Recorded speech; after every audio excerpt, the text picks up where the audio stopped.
తన భాషా చతురతతోటి అర్థవంతమైన స్పీచ్ ఇస్తానంటున్నాడు పొంగులేటి. తనకున్న జ్ఞాన పిపాస్తో బడ్జెట్ అంతా పట్టేశాడంట. అయితే బాబుకు ఏమీ తెలియదంటున్న పొంగు టీడీపీ రంగు గెలిచేదాకా ఉతికేస్తానంటున్నాడు. ఆయన సాకల భాగవతం ఏందో మనం చూద్దాం రండి. హాయ్ పొంగు, అద్దాలు గిద్దాలు పెట్టి మేధావులాగా ఉన్నావే ఇంకా కానీ వినలేకపోతున్నారు. ఇది చాలా శోచనీయం. అలా ఓ చెవిటి మిషన్ కొనిగిపోయావా? చెవులున్నా వినిపిస్తాయిలే. వ్యవసాయం దండకని చెప్పినటువంటి ప్రబుద్ధులు సెకండ్ టర్మ్ లో ఇంకా స్పీడ్ పెంచినట్టుందిగా, ఇక దండకం చదువుకో. వ్యవసాయం దండక, వ్యవసాయం మానేయండి అని చెప్పినటువంటి ప్రబుద్ధులు అని పాత పాటే ఏం పడతావు గన్యా, కొత్త రాగం అందుకో రాజా. బషీర్బాగ్ లో కాల్పులు చేపించినటువంటి ప్రబుద్ధులు. నీకు ఈ పాట తప్పితే ఏరే పాట ఏం వస్తున్నట్లేదే. ఈ రోజు వ్యవసాయం దండకని చెప్పినటువంటి ఆయన రైతే రాజనే గొంతు పోయే ఊరు కరుస్తున్నాడు గన్యా, నువ్వు రోజు ఊదేయకు స్వామి. ఈ రోజు అధికార దాహయాత్ర చేస్తూ అసెంబ్లీలో బడ్జెట్ సమావేశాల్లో కనపడు ప్రతిపక్ష నాయకుడు. ఆయన రాకపోతే సినిమా బోర్ కొట్టిందా ఏందే? ఎక్కడ కనపడు? ఎస్సీ ఎస్టీ సబ్ ప్లాన్ చేస్తే కనపడు. సిగ్గుతో సైడ్కి వెళ్ళిపోతున్నాడంటావా? మరి మాకు నీతులు చెప్పే కార్యక్రమం ఉంది. వెళ్ళిపోతున్నావా ఏందే? ఆ నీతులేందో మాకు చెప్పొచ్చుగా. ఈ రోజు ప్రజలు ఆశీర్వాదం ఉంది, ప్రజల యొక్క దేవుడు ఆశీస్సులు ఉన్నాయి. బూతు పోయే ఇప్పుడు భక్తిలోకి దిగేవా రాజా? నీ యాంగిల్ భలే ఉందే. కానీ తప్పనిసరిగా ఈ యొక్క ఎన్ని ప్రకృతి వైపరీత్యాలు వచ్చినా తట్టుకునే శక్తి సామర్థ్యం కొంపతీసి లోపల సిక్స్ ప్యాక్ గిక్స్ ప్యాక్ అని లేదుగా. చిత్తశుద్ధి, సంకల్పం, దృఢ సంకల్పం. నువ్వు పెద్ద భజనలాలివి కానీ నీ భజన కార్యక్రమం ఆపి విషయంలోకి రా రాజా. ఈ రాష్ట్ర ప్రభుత్వానికి ఉంది కాబట్టి ఇన్ని ఛాలెంజెస్ తో నువ్వు పుస్తకం చూడు, తర్వాత మ్యాటర్ గుర్తుకు రాక నిక్కి నీలగాల్సి వస్తుంది. దీన్ని ఆహ్వానిస్తున్నాం. ఇది అర్థవంతమైనటువంటి బడ్జెట్. ఇంకా ఎక్కడన్నా నిర్దిష్టమైనటువంటి ఎక్కడన్నా లోపాలుంటే చెప్పండి. నీ మేధో శక్తిని ఉపయోగించి తప్పులు జరగకుండా చూస్తానంటావు. కేవలం విమర్శల కొరకు విమర్శ చేయొద్దని చెప్పి కోఆపరేషన్ లో ఆపరేషన్ చేసావు గన్యా, నీ భాషా పదును కాస్త పెంచుతామే.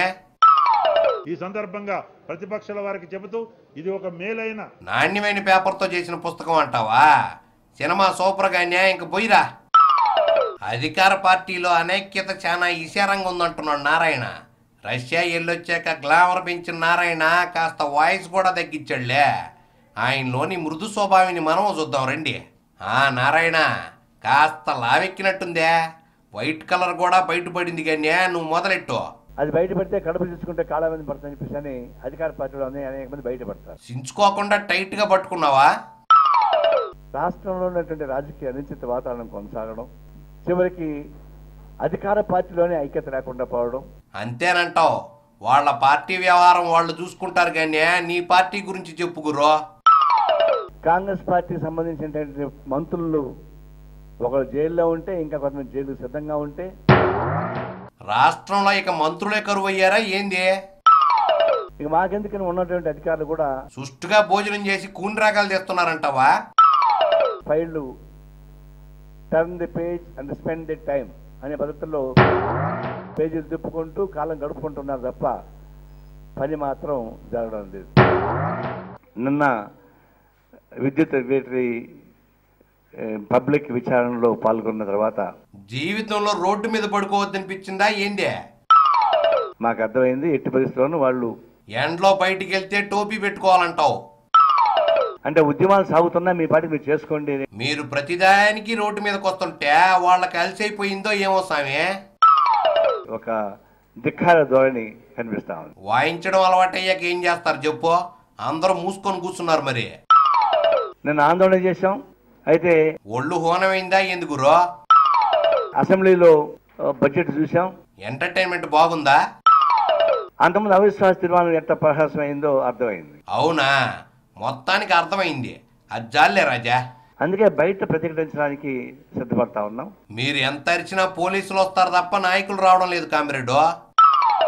23వ తేదీ నుంచి 10 వామపక్ష పార్టీల తరఫున